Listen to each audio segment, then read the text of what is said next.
O perfume das rosas preenchia a sala de estar, mas para mim, aquele aroma doce tinha se tornado amargo. Eu estava sentada no sofá, tentando acalmar Miguel, que choramingava em meus braços. A pequena mão dele apertava meu dedo com força, e eu me sentia envolvida por um amor indescritível. Era incrível como alguém tão pequeno podia ocupar tanto espaço dentro de mim, mas essa sensação, que deveria ser de paz, estava sendo constantemente perturbada pela presença dela. Helena estava de pé, emoldurada pela janela que dava para o jardim. Usava seu habitual vestido de linho bege, impecável, como se sua aparência calculada fosse uma extensão de sua personalidade fria. Observava-nos com um sorriso que não chegava aos olhos. Era um sorriso vazio, que fazia minha pele arrepiar. Você não acha que ele está chorando demais, querida? Talvez seja fome. Ou quem sabe, cólica. Sua voz, doce como veneno, cortou o ar. Ele acabou de mamar, respondi, forçando um sorriso que não disfarçava minha irritação. Desde o nascimento de Miguel, eu não tinha tido um único momento de sossego. Helena estava sempre por perto, ditando o que eu devia fazer como se eu fosse uma mãe incompetente.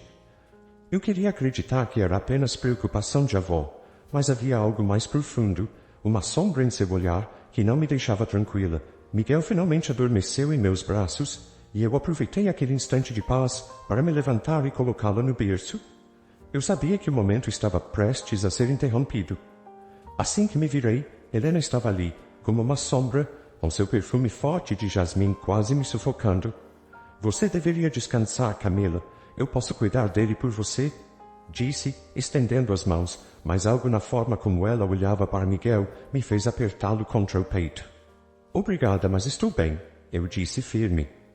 Helena se afastou, mas seus olhos me perfuraram, como se eu tivesse acabado de cometer uma ofensa grave. E foi naquele momento que percebi, não era apenas controle que ela queria, era domínio absoluto sobre Miguel, sobre Leonardo, sobre a nossa vida. Minutos depois, Leonardo entrou na sala, trazendo consigo um ar de normalidade que parecia deslocado. Ele beijou minha testa e fez um carinho no bebê antes de se virar para a mãe. Como estão meus dois amores? Perguntou, alheio à tensão que dominava o ambiente.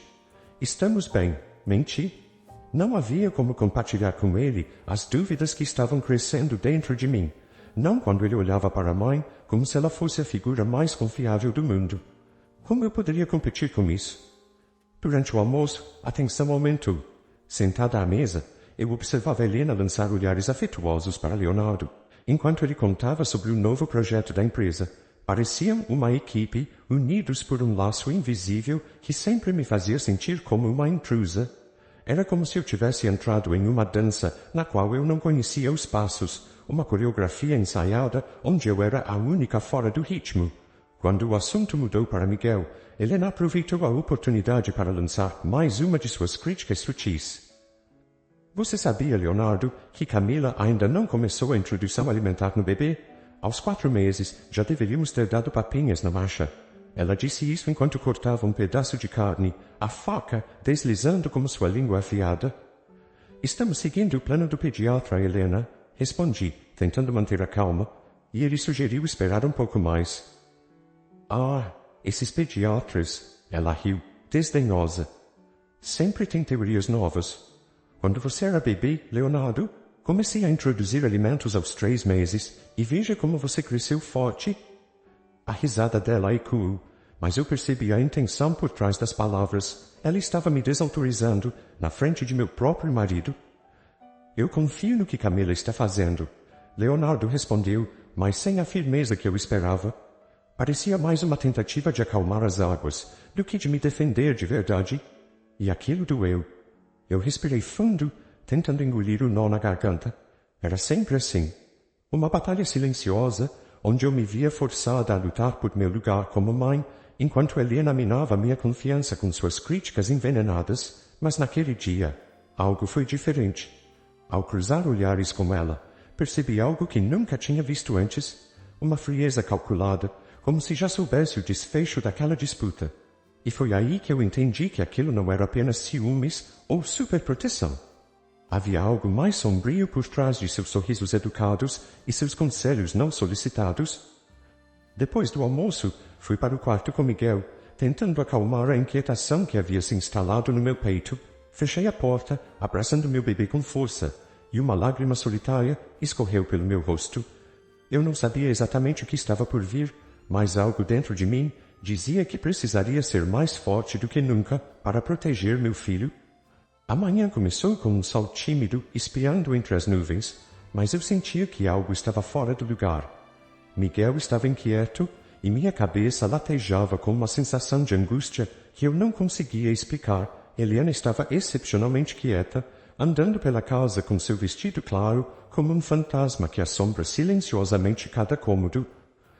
Quando me despedi de Leonardo, ele parecia mais preocupado do que o normal, mas atribuí isso ao trabalho.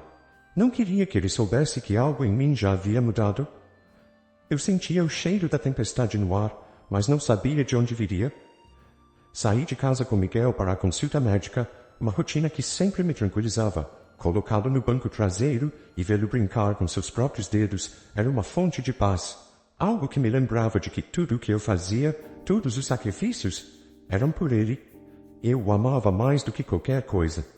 Só que naquela manhã, ao me afastar da casa, senti como se estivesse deixando um campo de batalha, sem saber que estava caminhando para o centro da guerra.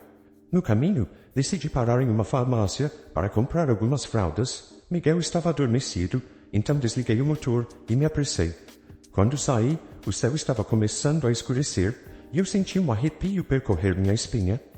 Tentei ignorar, dizendo a mim mesma que era apenas o tempo mudando. Estava voltando para o carro quando tudo aconteceu. De repente, senti um pano áspero cobrir minha boca e nariz. O cheiro era forte e enjoativo como éter.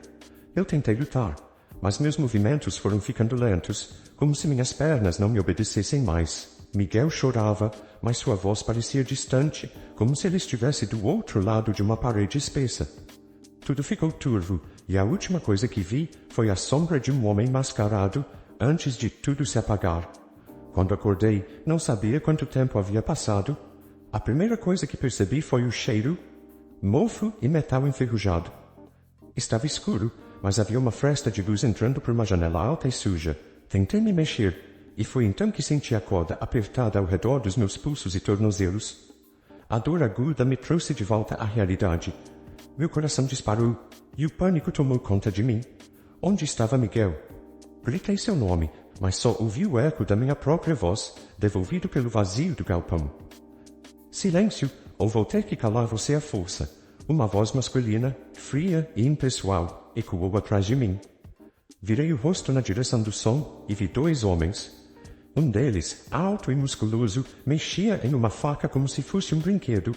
O outro, mais baixo, usava um boné sujo e parecia nervoso, como se não estivesse acostumado a situações como aquela. O que vocês querem? Onde está meu filho? Eu cuspi as palavras. Minha voz era uma mistura de medo e fúria. Eles se entreolharam e o homem do boné riu, mas foi uma risada vazia. Seu filho está bem cuidado. Está nas mãos da avó agora, ele disse, enfatizando a palavra avó, como uma adaga que perfurou meu peito. Um silêncio pesado se seguiu, e eu finalmente entendi o que estava acontecendo. E o corpo inteiro gelou. Helena, foi ela quem mandou vocês, não foi? Minha voz falhou, mas eu precisava ouvir a confirmação, por mais dolorosa que fosse. O homem com a faca sorriu, um sorriso torto, quase piedoso. Você é mais esperta do que eu imaginava, ele respondeu. Mas agora não adianta nada. Quanto mais rápido você aceitar que perdeu, melhor. Perdi o fôlego. Cada palavra que ele disse era como um soco no estômago. Não era possível. Eu queria acreditar que havia algum engano, que tudo não passava de um pesadelo do qual eu logo acordaria. Mas o rosto satisfeito daquele homem, a forma como ele segurava a faca, a expressão de prazer em me ver quebrar, era real. Minha própria sogra havia me tirado de minha casa, de meu filho, e estava tentando me destruir. Enquanto eu tentava processar tudo, o homem do boné se afastou, atendendo a uma ligação. Eu ouvi partes da conversa, e o sangue ferveu em minhas veias. Sim, senhora Helena, tudo conforme o planejado. Ela está aqui. Não houve problemas. O bebê está seguro. Segurei o grito que subia pela minha garganta. Se eu me desesperasse, seria o meu fim. Então, Fechei os olhos e respirei fundo, tentando acalmar a tempestade dentro de mim. Não era hora de cair em desespero. Eu tinha que pensar, tinha que sobreviver para voltar para Miguel. Quando o homem terminou a ligação, ele se aproximou novamente. Agora vamos deixar você sozinha por um tempo, disse, antes de se virar para o companheiro. Vamos dar um tempo para ela aceitar o que aconteceu. Assim que saíram, a porta de metal se fechou com um estrondo que ecoou no galpão vazio. O silêncio era sufocante, mas a sensação de impotência era pior. Fechei os olhos, deixando lágrimas quentes rolarem por meu rosto. Eu me permiti sentir o medo e a tristeza, mas só por um instante. Depois disso, as lágrimas secaram e algo mais tomou seu lugar. A raiva. Helena queria me tirar da vida de Miguel. Ela queria que Leonardo acreditasse que eu havia fugido, mas eu não iria facilitar para ela. Eu ia sair dali, e quando eu saísse, o inferno iria acompanhar-me à volta. A dor nos meus pulsos era lancinante. A corda áspera havia machucado minha pele, e eu senti o calor do sangue seco onde a fricção tinha feito cortes profundos. Mas a dor física era apenas um sussurro em comparação com um grito de desespero dentro da minha mente. Eu estava presa em um galpão imundo, sozinha, e cada minuto que passava, minha preocupação com Miguel aumentava. Não saber onde ele estava, se estava sendo bem cuidado, era a verdadeira tortura. Respirei fundo, tentando acalmar meu coração acelerado. Eu não podia perder o controle, não agora. Se eu entrasse em pânico, estaria perdida. Precisava de um plano, qualquer coisa que me desse uma chance de escapar. Comecei a olhar ao redor, estudando cada detalhe do ambiente. O galpão era grande, com paredes de concreto e vigas de ferro enferrujadas. Havia uma pequena janela no alto, mas estava trancada com barras de metal. O chão era coberto por pedaços de madeira e detritos, um caos que, ironicamente, poderia me oferecer uma oportunidade. Ouvi passos se aproximando e minhas costas ficaram tensas. Os dois capangas voltaram e agora traziam consigo uma garrafa de água e um pedaço de pão. Como se alimentar fosse apagar tudo o que tinham feito. O mais alto, aquele com a faca, agachou-se na minha frente e sorriu. Um sorriso torto, de quem se delicia com o sofrimento alheio. Com fome? Ele perguntou, oferecendo o pão como se fosse um gesto de bondade. Eu ignorei. Não queria a comida deles, mas precisava da água para manter a cabeça clara. Eu a bebi devagar, cada gole me queimando por dentro, não por sede, mas pela raiva que estava engolindo. Vocês acham que isso vai durar? Eu perguntei, tentando manter a voz firme. Acham mesmo que não vou conseguir sair daqui? Ele riu, como se eu fosse uma criança teimosa. Ninguém sabe onde você está, querida. E mesmo que soubessem, quem acreditaria em você? Sua sogra já espalhou a história de que você fugiu, que não aguentou a pressão de ser mãe. Essas palavras foram como ácido correndo pelas minhas veias. Então era isso? A narrativa que Helena estava criando.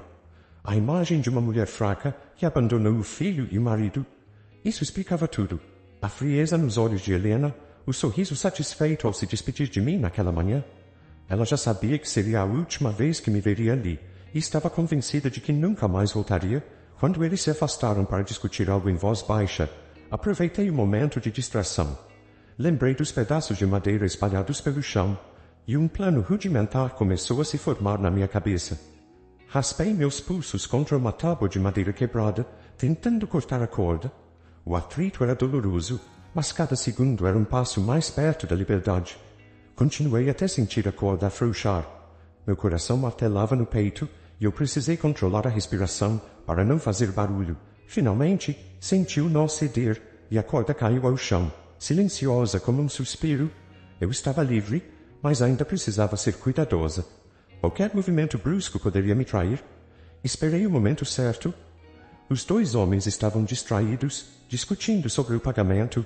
Helena disse que o dinheiro viria hoje. Um deles disse irritado. Foi então que percebi. Eles ainda não tinham sido pagos. Eram apenas mercenários, e mercenários sem lealdade. Se eu conseguisse escapar e denunciá-los, eles não hesitariam em entregar Helena para salvar a própria pele. Com os pés livres, eu me movi lentamente para trás de um pilar de metal. Meu corpo todo tremia, e eu sabia que era agora ou nunca. Respirei fundo, e com um movimento rápido, agarrei uma das tábuas no chão. Não era muito resistente, mas serviria como arma improvisada. Quando o homem do boné se virou para mim, levantei a tábua e bati com toda a força que tinha. O som seco de madeira contra o crânio ecoou pelo galpão e ele caiu imediatamente inconsciente. O outro capanga, o mais alto, arregalou os olhos e correu em minha direção. Antes que ele pudesse reagir, eu desviei e joguei a tábua contra seu estômago. Ele se curvou, gemendo, e eu aproveitei para correr. Meus pés descalços batiam contra o concreto e cada passo parecia mais alto do que o anterior. Eu estava em uma corrida desesperada contra o tempo, contra o medo, contra a morte. Alcancei a porta de metal e, com um empurrão, ela se abriu. O ar da noite atingiu meu rosto, frio e úmido, como um tapa que me trouxe de volta à vida. Corri para a escuridão, deixando o galpão para trás, ouvindo gritos e xingamentos ecoando ao longe. Meu corpo doía, meus músculos queimavam, mas eu não podia parar. Continuei correndo, tropeçando nas pedras, arranhando a pele nos galhos baixos da mata. Eu não sabia onde estava, mas sabia que precisava me afastar o máximo possível. Após o que pareceram horas, avistei uma estrada. As luzes dos faróis iluminaram o asfalto e eu me joguei na frente do primeiro carro que passou. O motorista freou bruscamente e eu caí de joelhos no chão, sem fôlego, levantando as mãos como um pedido de socorro. Por favor, me ajude. Eu consegui dizer, com uma voz fraca e rouca. O motorista saiu correndo do carro, um homem de meia idade com um olhar de choque. Ele rapidamente chamou a polícia e tudo a partir daí foi um borrão. Sirenes, perguntas, vozes tentando me acalmar. Mas eu não queria calma. Eu queria vingança. No fundo da minha mente, um único pensamento me dominava. Helena pensou que havia me derrotado, mas ela não tinha a menor ideia do que estava por vir. Eu voltaria. E quando voltasse, não haveria mais esconderijos para ela. A cidade nunca me pareceu tão estranha quanto naquele retorno. As ruas estavam as mesmas. As pessoas ainda apressadas, correndo atrás de suas próprias sombras, mas para mim, tudo parecia distorcido, como se eu estivesse olhando para minha vida através de uma janela quebrada. Eu sabia que o que havia acontecido havia mudado tudo, e enquanto eu me aproximava da casa, o medo não era mais o que dominava meu peito. Era algo mais forte. Era a certeza de que a justiça estava ao meu alcance, mas ainda precisava de um último empurrão para ser feita. Estava decidida. Helena pagaria por tudo. A mulher que me aprisionou, que quase me arrancou de Miguel, que tentara construir um conto de fadas com a minha dor como pano de fundo, agora se tornaria a vilã da própria história, e eu seria a heroína que voltaria para levar Miguel para casa. Quando entrei na casa, a cena que encontrei me fez engolir um grito de raiva. A festa estava em pleno andamento, o som da música, as risadas, os risos de prazer, tudo parecia tão normal, como se nada tivesse acontecido, como se eu fosse apenas uma lembrança distante e descartável. Helena estava lá, radiante, cercada de convidados, como sempre. Seu sorriso era largo, mas seus olhos, eu sabia, estavam escondendo algo. Ela sabia que eu estava fora, mas ainda não imaginava o que estava prestes a acontecer. Meu coração batia forte. Cada passo que eu dava em direção à sala, onde todos estavam, era como uma preparação para a explosão que estava por vir, e eu me aproximava dela com uma calma gelada, como se estivesse prestes a encerrar um capítulo de um livro que ela acreditava ter escrito sozinha. Quando finalmente entrei na sala, tudo silenciou, como se o tempo tivesse parado. Helena me viu primeiro. Por um momento, seus olhos se arregalaram em uma mistura de surpresa e horror, como se ela tivesse acabado de ver um fantasma do passado. Então, ela deu um passo para trás, tentando disfarçar a surpresa com um sorriso forçado. Camila, ela falou, a voz trêmula tentando soar despreocupada. Você voltou mais cedo? Que surpresa agradável! A falsa doçura estava estampada em seu rosto, mas eu vi além. Ela sabia o que estava acontecendo. Surpresa, sim, respondi mantendo a calma, mas não é a surpresa que você pensa. O ambiente estava carregado, o cheiro da comida e das flores no ar, contrastando com o peso de minhas palavras. Todos os olhos estavam agora em mim, curiosos e confusos, mas ninguém sabia a verdade. Ninguém sabia o que Helena havia feito, e eu estava prestes a fazer com que todos soubessem. Com um gesto firme, tirei o celular da bolsa e mostrei a gravação que estava pronta para ser exibida. O silêncio que se seguiu foi como um presságio. Eu tenho algo para vocês verem. Algo que vai mudar tudo o que vocês pensam sobre mim, falei, e então toquei o botão para iniciar a gravação. As imagens surgiram na tela, os sequestradores, capturados pela polícia, explicando detalhadamente o plano de Helena. Suas palavras eram como facas afiadas, cortando a mentira que ela havia fabricado. Cada palavra dos capangas a incriminava. Falavam sobre como ela orquestrou cada detalhe do meu sequestro, como planejou tudo para me tirar da vida de Miguel e ficar com ele. Helena, sua mãe, ela pagou para nos pegar, o sequestrador disse, e o som de suas palavras foi como um estrondo no ar. Ela disse que queria a mulher fora do caminho, queria o bebê dela. Acha que não ia dar certo com a história da fuga? Nós dissemos tudo que ela pediu, e o resto foi fácil. O rosto de Helena, antes tão confiante, agora estava em completa desordem. Suas mãos começaram a tremer, e ela deu alguns passos atrás, tentando se afastar, como se tentasse escapar da própria verdade que estava sendo despejada na frente de todos. Mas não havia mais onde correr. Isso não pode ser verdade. Ela tentou se defender, mas sua voz estava vazia de convicção. Camila, você não entende? Eu só queria o melhor para a família, para o Miguel. Eu só queria... Cala a boca! Eu gritei, minha voz cortando o ar. Não mais palavras vazias, não mais desculpas.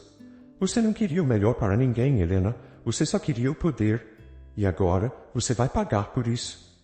Os convidados começaram a sussurrar, trocando olhares perplexos, incapazes de acreditar no que estavam ouvindo. Leonardo, meu marido, estava parado, imóvel. Seus olhos estavam fixos na tela, e seu rosto estava em branco, como se tudo ao seu redor tivesse se despedaçado. Ele finalmente olhou para mim, mas eu vi a dúvida ainda estampada em seu olhar. Ele não sabia o que fazer com a verdade diante dele. Não sabia como lidar com a mulher que ele amava e a mãe que havia confiado demais. Eu não sabia. Leonardo murmurou, a voz cheia de incredulidade. Eu achei que você tinha fugido. Fugido? Você realmente acreditava nisso, Leonardo? Eu disse, minha voz mais calma agora. Você realmente achou que eu abandonaria Miguel? Ele não respondeu. Ele não sabia o que dizer, mas eu sabia que depois disso, nada mais poderia separá-los. Eu tinha levado Miguel de volta para casa, e Helena agora estava perdida, sem mais palavras, sem mais mentiras. A polícia chegou logo depois, com os capangas sendo levados em algemas. E antes que Helena pudesse tentar escapar, os oficiais a prenderam também. Suas mãos sendo forçadas para trás, sua expressão de desespero agora nua, sem mais as armaduras de mentiras que ela costumava usar. O silêncio que se seguiu foi profundo, mas, ao contrário de antes, agora havia uma sensação de alívio. Eu estava em casa, Miguel estava seguro, e finalmente a justiça havia sido feita. Não havia mais nada que Helena pudesse fazer. Ela tinha perdido, e eu, de alguma forma, sabia que agora poderia respirar. Agora, finalmente, eu estava livre, mas a verdade, essa verdade, teria ecoado em todos os cantos, e nada, ninguém, jamais poderia apagá-la. A casa estava em silêncio, e o ar que preenchia os cômodos parecia mais leve, como se toda a tensão que havia pairado sobre nós finalmente tivesse se dissipado. Os ecos das sirenes e os gritos de surpresa ainda reverberavam em minha mente, mas ao entrar na sala e ver Miguel com seus olhos curiosos e sorridentes, a paz que eu tanto busquei começou a se formar. Ele não parecia ter mudado, mas eu sabia que, na verdade, tudo em mim tinha mudado. Nada seria mais como antes, mas isso não era uma maldição, era uma libertação. Olhei para ele com uma sensação de alívio profundo, um alívio que jamais soubera que existia. As noites que passei acordada, as lágrimas que chorei nas horas mais escuras, tudo isso parecia ter sido parte de um pesadelo distante, um pesadelo agora distante da realidade que finalmente começava a se construir. Ele sorriu para mim e correu até onde eu estava. Ele não sabia de tudo o que aconteceu, não sabia da minha luta para voltar para ele. E talvez fosse melhor assim, por enquanto. Mãe, você está bem? Sua voz doce me atingiu como um soco no estômago, mas de uma maneira boa. Uma forma que me lembrava que tudo o que fiz, cada sacrifício, cada passo dado, era por ele. Por nós. Agora sim, meu amor. Agora sim, respondi, tentando conter a emoção que ameaçava escapar. Não havia mais palavras, porque ele já sabia, ele sempre soubera, com a pureza dos olhos de uma criança, que eu não o abandonaria. Nunca.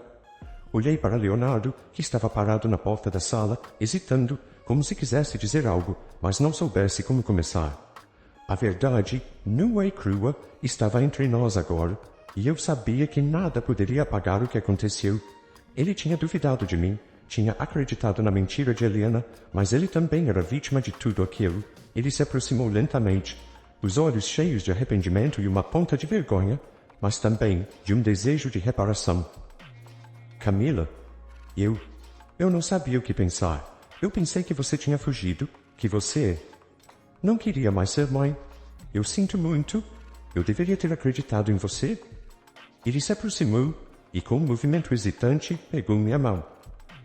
O toque era quente, mas não havia mais aquele amor incondicional de antes. Eu sabia o que ele sentia, mas também sabia que as palavras não eram suficientes para restaurar o que havia sido quebrado.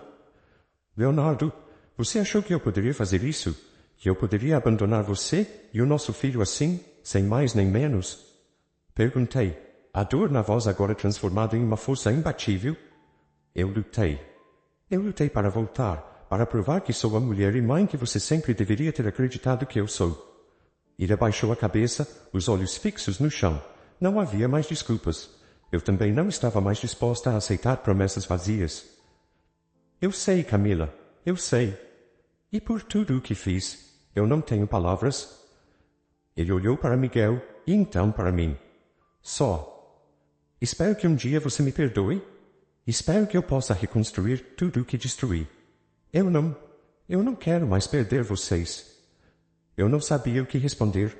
O perdão não estava em minhas mãos, e a dor da traição ainda queimava, mas havia algo dentro de mim que dizia que, por Miguel, era possível começar de novo. Ele merecia uma chance, mas o tempo mostraria se seria o suficiente para reconstruir a confiança entre nós. Foi então que ouvi um som familiar. A batida forte na porta. Um policial entrou, seu olhar sério e profissional. Ele me entregou um envelope com o selo da polícia e a assinatura do delegado responsável pelo caso.